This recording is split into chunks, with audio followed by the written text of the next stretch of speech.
दिलीप घोष के साथ तृणमूल कार्यकर्ताओं की बहस हुई है। दिलीप घोष को जियो आपको बता दें, उनको नारे लगवाए गए हैं, किस तरह से गो बैक के नारे लगाए गए। मोतेश्वर में दिलीप की गाड़ी रोकी गई। टीएमसी के तमाम जो कार्यकर्ता है उन्होंने किस तरह से वहां पर बहस की है और दिलीप ने एजेंट के साथ मारपीट का भी आरोप लगाया है। पुलिस की लाचारी पर दिलीप ने सवाल खड़े किए। पत्रकारों की गाड़ियों से भी तोड़फोड़ की गई है।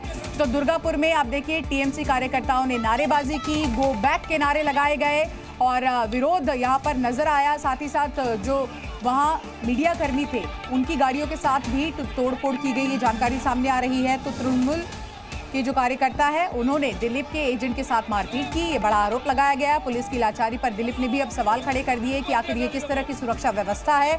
इसी बीच पत्रकारों की जो गाड़ियां हैं उसमें भी तोड़फोड़ की गई है। बड़ी जानकारी सामने आ रही है। लगातार हम आपको बता रहे हैं कि चौथे चरण के मतदान के बीच ही अलग अलग तस्वीरें देखने को मिल रही है। दुर्गापुर की ये तस्वीरें हैं जहां पर दिलीप घोष के साथ टीएमसी कार्यकर्ताओं की बहस हुई और उसके बाद दिलीप घोष को गो बैक के नारे सुनने पड़े। इन तमाम कार्यकर्ताओं ने दिलीप घोष गो बैक के नारे लगाए। इसके बाद मोतेश्वर में गाड़ी उनकी रोकी गई, जो इलाका है जहां पर आप ये तस्वीरें भी देख रहे हैं, और तमाम मीडिया कर्मी वहां पर मौजूद, सुरक्षा कर्मी वहां पर मौजूद, भारी संख्या में कार्यकर्ता वहां पर मौजूद। और दिलीप घोष ने इसी के साथ साथ पुलिस की लाचारी पर भी सवाल खड़े कर दिए हैं कि किस तरह की आखिर सुरक्षा व्यवस्था है और क्यों इस तरह से उनकी गाड़ी रोकी गई और पुलिस लाचार खड़ी रही।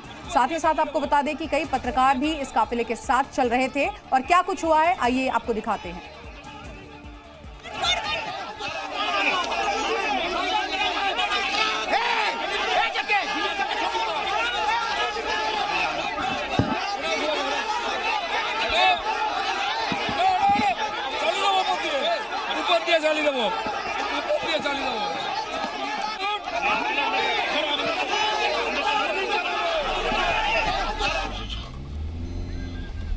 तो ये तस्वीरें आप देख रहे थे लगातार, किस तरह से आप देखिए टीएमसी कार्यकर्ताओं ने यहाँ पर न सिर्फ घेरा, गाड़ी को रोका, बल्कि गो बैक के भी नारे लगाए। और साफ तौर पर अब दिलीप घोष पुलिस की लाचारी पर भी सवाल उठा रहे। वो साफ तौर पर कह रहे हैं कि आखिर ऐसी क्या लाचारी, सुरक्षा में आखिर सेंध कैसे लगी। और ये तस्वीरें भी आपके सामने हैं, गाड़ियों में तोड़फोड़ की गई। पत्रकार जो वहां मौजूद थे उनकी गाड़ियों को भी तोड़ा फोड़ा गया। दो तस्वीरें आपके सामने हैं, एक तरफ दिलीप घोष जो कि अपनी गाड़ी में जाकर बैठते हुए नजर आ रहे हैं, कार्यकर्ताओं से अपील भी करते नजर आए, टीएमसी के रास्ता क्लियर करने के लिए कहा जा रहा है। दूसरी तस्वीर आप देखिए, वो टूटी हुई गाड़ियां। और सीधे रुक कर लेते हमारे सहयोगी सौमित सेन गुप्ता का। सौमित, और क्या कुछ जानकारी आपके पास, क्योंकि तस्वीरें सामने आ चुकी हैं?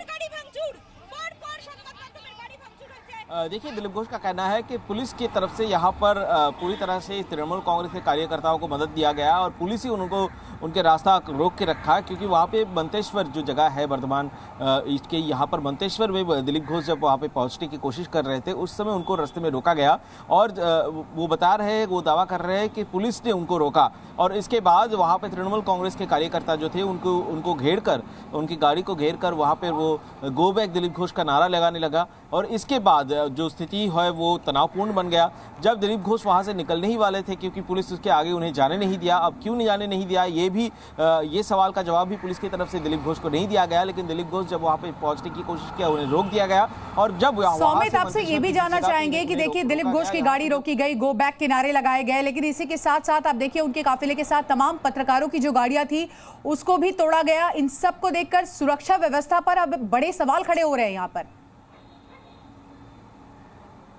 जी, जाहिर सी बात है, सुरक्षा व्यवस्था, क्योंकि बार बार बीजेपी की तरफ से भी बताया जा रहा था कि जो बूथ है, पोलिंग स्टेशन है, पोलिंग बूथ है, उसके अंदर का जो सिक्योरिटी है, सेंट्रल फोर्स उसकी सिक्योरिटी के चार्ज में है। वो वहाँ पर बूथ में कोई उतनी बड़ी हलचल या बड़ी घटनाएं अभी तक नहीं घटी है, जो दोनों पार्टियों की तरफ से ही दावा किया जा रहा है, तृणमूल हो या बीजेपी हो। लेकिन जो उसके बाद बूथ के 100 मीटर के बाद का जो एरिया है वहाँ पर जो इस तरह की स्थिति बन रही है, जहाँ पर दिलीप घोष को कवर करने के लिए जो मेरे मीडिया साथी वहाँ पर पहुँचे थे, वो दिलीप घोष को, क्योंकि उनके साथ सेंट्रल सिक्योरिटी फोर्स रहते हैं, उनको सिक्योरिटी मिलती है, उनको वहाँ से ले जाया गया। लगातार हम देख रहे हैं कि देखिए आज चौथे चरण का चुनाव है और तमाम जगहों से अलग अलग खबरें आ रही हैं, लेकिन पश्चिम बंगाल में चाहे टीएमसी बीजेपी के कार्यकर्ता हो या फिर कांग्रेस टीएमसी के कार्यकर्ता हो, सबसे ज्यादा भिड़ते हुए नजर आ रहे हैं। ऐसे में सवाल ये भी उठता है कि जो राजनेता है, राजनीतिक पार्टियां हैं, वो भी अपने समर्थकों तक सही मैसेजिंग नहीं दे पा रही है कि सुचारू रूप से वोटिंग होने दे।